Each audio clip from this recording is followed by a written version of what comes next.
Just for people as the halt, it don't happen. No, the end is near for Tinubu. They don't expose Tinubu. Yes, now FBI don't release some money laundering case of Tinubu. Just see some bank when link to this record. According to this Greenlight Africa, as they watch and I beg, just hit this like button, share am so that make the Supreme Court judges make dem see all this information, so that tomorrow judgment make dem still consider us Nigeria. As they watch this video, share, hit this like button, make Facebook for recommend and give other people. As they hot, also drop your comment in the comment section. In this video, we'll show you new receipts and new evidence coming from the desk of the FBI to prove that Tinubu was once involved in narcotics trades in the US. Bola Tinubu, a man who earns over $2,400 per month, suddenly deposited over $1.4 million into his bank account. If you know how monthly income works, you should know that it's very impossible and unlikely to deposit millions of US dollars from a monthly income of $1,400. Showing right now on your screen is the exact response of Tinubu when he was asked how he managed to raise $1.4 million within a very short period of time. Tinubu said that he received a bonus ranging or amounting to $850,000 before taxes. My salaries were also being paid into my bank account and I was not touching them. At the time, my salary deposits in the bank had risen to about $1.8 million. Just in case you aren't following, Bola Tinubu claimed he worked for a company known as Deloitte. Showing right now on your screen is a full breakdown of the salaries and bonuses that a Deloitte partner, which is one of the top positions in the company, can possibly make in a year. A Deloitte partner can make up to $575,000 per year, which is not up to the $1.8 million made by Tinubu in a short period of time. Surprisingly, Tinubu worked as a junior accountant, which meant that he earned very less compared to a Deloitte partner. So it's very, very impossible for him to have made $1.8 million in a short period of time. So the question here is, how did Tinubu manage to make that large sum of money in a very, very short period or span of time? Before we try to get more clarity, showing right now on your screen is a linkage we recently noticed. An accountant domiciled in the USA that helped Abacha, one of Nigeria's military leader, to launder money from Nigeria to the US, also worked for Bola Tinubu. Is this a coincidence or this is a direct motive? Anyways, let's try to get more clarity. During the FBI investigation on Tinubu's bank account, 3 of his bank records were all linked to narcotic proceeds in the US. Showing right now on your screen are the 3 different bank accounts all linked to narcotics. The very first bank account here is the First Heritage Bank in the name of Bola Tinubu. And the second bank account here is the one from Citibank, also in the name of Bola Tinubu, and also Compass Finance and Investment, which is a company owned, operated, and run by Tinubu himself. And the third bank account still is from Citibank International in the name of Bola Tinubu. So with all of this clear evidence written in black and white images, which is very clear for everyone to see, then we still find a lot of media houses and publications come out to somehow back or try to protect Tinubu.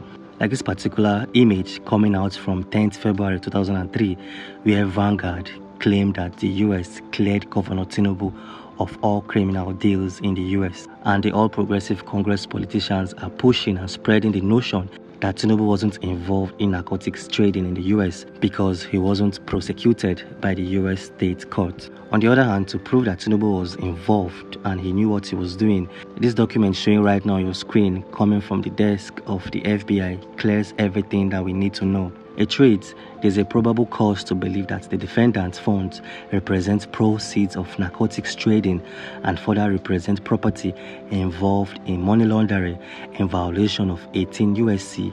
dated 1956 and 1957. And a different page reads, during this investigation, I have reviewed financial documents including bank statements, currency transaction reports, copies of money orders, cashier's checks and tax returns, which shows records of wire transfers of huge amounts of cash generated by individuals who are believed to be members of this heroin distribution organization. So, how did the FBI manage to track down Tinubu and link him up with all of these narcotics trades and proceeds in the US?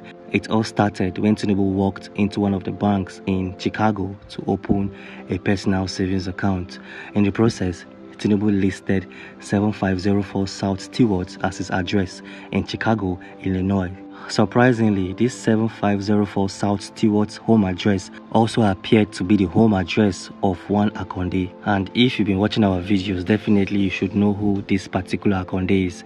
Akonde is the person who recruited Tinubu into his business, where Tinubu also worked as an accountant for him. Tinubu helped Akonde deal with all of the paperwork and also clean money for the establishment. Before then, this man showing right now on your screen was arrested, and for him to get a lighter sentence, he mentioned the name Akonde as being his main boss, his main distributor in Chicago at that point in time. So based on paperwork and based on bank records, Tinubu was working for Akonde, who is a major distributor of heroin in Chicago back in the 90s. Some printouts and documents from Citibank also show that Remi Tinubu, the wife of Bola Tinubu, and the wife of Moise Akonde had and shared a personal bank account together. This document showing right now on your screen is a proof that Tinubu once said that he earned only $2,400 per month.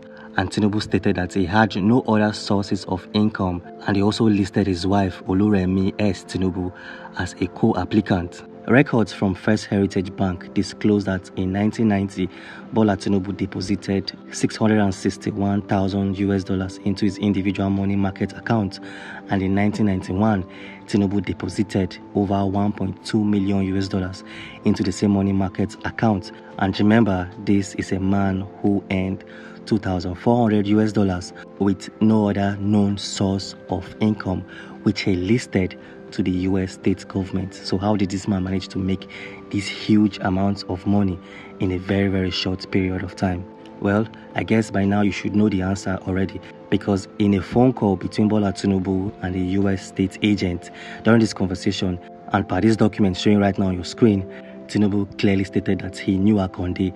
Tinubu admitted that he had wire transferred $100,000 to Akonde's bank account in Houston, and that the $80,000 of the funds used to open the bank account at First Heritage Bank had come from Akonde. To make matters worse, on January 14, 1992, the US state agent had another telephone conversation with the same individual who identified himself as Bola Tinubu.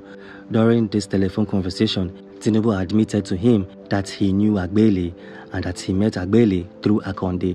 Just in case you don't know who Agbele is, if you remember vividly, I told you that a man was arrested and this man mentioned Akonde as being his major distributor and major supplier of drugs in the US. So this conversation between Tinubu and the US state agent further solidified the fact that Tinubu worked for a drug cartel in Chicago. He further admitted that he, Tinubu, had associated with Akonde and Agbele in the United States as well as in Nigeria. These are some of the documents we were able to gather in a very, very short period of time. But we have a video, we have an extensive video that definitely will give you more clarity about Tinubu's drug business in the US. And if you want to watch that video, click on the video showing right now on your screen. Click on this video and I'll see you there.